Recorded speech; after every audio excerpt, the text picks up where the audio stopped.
আমি আমার বাবার জানাজা এবং আমার মায়ের জানাজাও ঠিক মতো করতে পারি নাই। অনেক মামলার শিকার হয়েছি। বিগত দিনেও আমি দেখেছি শাহাদাত হোসেন জনি ভাই, উনি আসলে আমাদের বিএনপি নেতা কর্মীদের পাশে অতীত ছিলেন। এখনো ওনার মত একটা উদ্যোগে আমি আমার ব্যক্তিগত পক্ষ থেকে এবং সোনাইমুড়ি উপজেলা ছাত্রদলের পক্ষ থেকে ওনাকে ধন্যবাদ জানাই।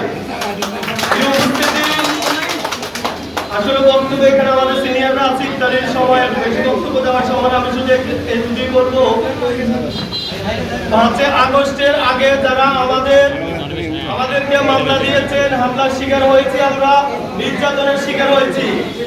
এখন কিন্তু আবার তারাই আমাদের সাথে থেকে আমার প্রোগ্রাম করছে, তারাই আমাদের সাথে আমার অনেক কিছু করছে, চালাবাড়ি করছে।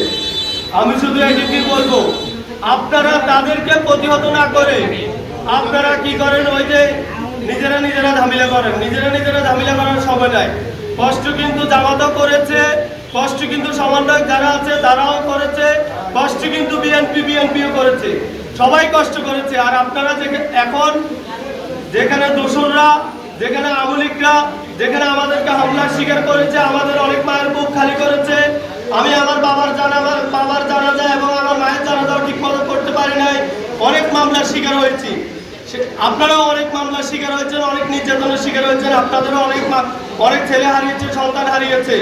আমি শুধু এটুকুই বলবো, আপনারা যে দোসররা আছে সবাই মিলে একসাথ হয়ে তাদের বিরুদ্ধে প্রতিহত করবেন। আপনারা কিছু করার চেষ্টা করিয়েন না। আরেকটু কথা বলবো, দেশনেত্রী বেগম খালেদা জিয়া অসুস্থ, সকলে ওনার জন্য দোয়া করবেন এবং আমাদের দেশনায়ক তারেক রহমান যাতে বাংলাদেশে ফিরে আসতে পারে সুন্দরভাবে সেই কামনা করে